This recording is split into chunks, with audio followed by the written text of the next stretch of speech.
So let's talk this time about the period of a function. Remember that a normal sine function has a period between 0 and 2 pi, or in other words, one complete picture for sine occurs between 0 and 2 pi.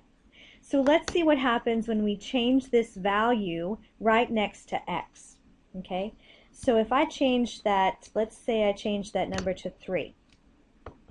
Look what happened. This time, remember, a complete picture for sine starts on the x-axis, rises, goes back to the x-axis, falls, and comes back to the x-axis. So what do we have occurring here? We have one complete picture for sine occurring at some value much less than 2 pi. So we just horizontally scrunched this graph up, right? So in other words, my period, right, the time or the length that it will take for me to see one picture of sine is going to change. If I change that to a different value, let's make it bigger, or in other words, we changed this value. Now we took this, and I don't even get a whole picture in before I'm already at 2 pi. So in other words, this time I ended up stretching this thing horizontally. Okay, so for us in this class, for trig functions, anytime I squish or compress horizontally or maybe stretch horizontally, we're talking about the period and when I get to see the entire picture. So in the notes, we have that listed. Anytime we're talking about the period of our function, then we're going to be dealing with this number next to x. We call this b, okay, for our functions. Now, we take the b value and we replace the denominator of 2 pi over b with that number, and it gives me this new period or the new value.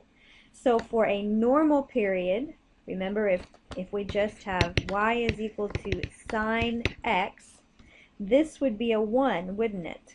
So if we have 2 pi over 1, the period is just 2 pi. Okay, and that's because I get the period by finding 2 pi over b. And that's consistent with the fact that we know that sine functions all have a period of 2 pi. Okay, so let's change that period and see what happens when we graph this one. So if this is my function, y is equal to the sine of 3x, I'm going to first start by writing some things down. Okay? First I have to figure out what the period is. So since the number next to x, the coefficient of x in this case, is 3, then we know b is equal to 3, and therefore the period, which is 2 pi over b, becomes 2 pi over 3. So what is happening here? We have a new interval for my sine function that is occurring between 0 and 2 pi over 3. Since I'm changing my period, it's no longer between 0 and 2 pi, I've shrunk it, then I need to decide how my intervals are going to break up on my x-axis. And that's where we come into dividing this into 4 equal parts. But let me tell you, there's an easy way to do this, and you are going to become extremely familiar with your fraction button on your calculator. So the way that I do this is I draw 0 and 2 pi over 3. Remember, when we did this before, we want to find out, well, what's halfway between 0 and 2 pi over 3? So on my calculator, I'm going to treat 2 pi over 3 as 2/3. So I say 2/3. Halfway in between means I'm either going to divide by 2 or multiply by a half. So I'm going to multiply by a half times 1/2 on my calculator, surrounded by parentheses, math, frac, enter, enter, and it's going to return for me that halfway in between 0 and 2/3 is 1/3. So that means we're going to stick pi back on the top, and we have our middle of this interval. So let's take half again. Between 0 and pi over 3, what is halfway in between 0 and pi over 3? So I'm going to take half of pi over 3, or multiply by 1/2, times 1/2. Math, frac, enter, and you get 1/6. Okay, so this is pi over 6. Now what is this telling me so far? We have this extra blank, but what do I know? I know that each time I move on my intervals here, that I am going to be adding 1/6. So from 0 to 1/6 is, I'm adding 1/6. So I'm going to come back to 1/3, and I'm going to add 1/6 on my calculator. So I have 1/3, or pi over 3, plus 1/6. Or yes, plus 1/6. Math, frac, enter, and that's 1/2. Okay, pi over 2.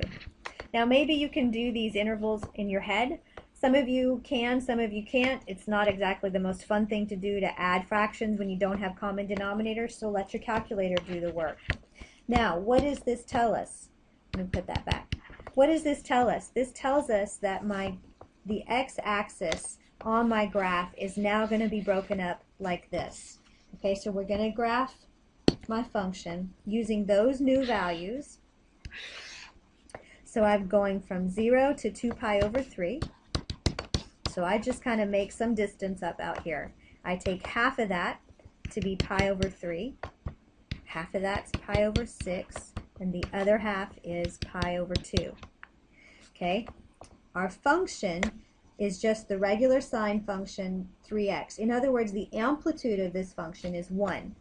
So I need a 1 up here, a -1 down here, and because this is sine, I know I always start on the x-axis, go high, come back to the x-axis, go low, come back to the x-axis. That is the shape for my sine function.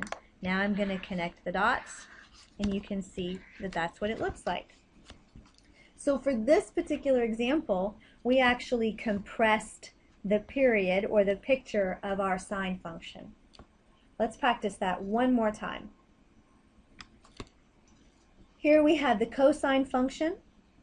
We haven't graphed one of those yet, but we have a cosine function, and we can see that because there's some number next to the variable x, that I'm going to be changing the period. So the first thing I want to do is find the period. So in this case, b is equal to 1/2, and the period is always found by 2 pi over b, which would be 2 pi over 1/2. Okay, well, 2 pi divided by 1/2 or multiplied by 2 gives me 4 pi. So my new period is occurring between 0 and 4 pi. Boy, that one's going to be pretty easy to break up. My 4 parts occur between 0 and 4 pi. Halfway between 0 and 4 is 2 pi. Halfway between 0 and 2 pi is pi. And so therefore, if I'm incrementing by pi, then I'm going to add pi to this, and I get 3 pi. So these are the new values that I'm going to put on my x-axis when I draw this. So that's the third part, graph.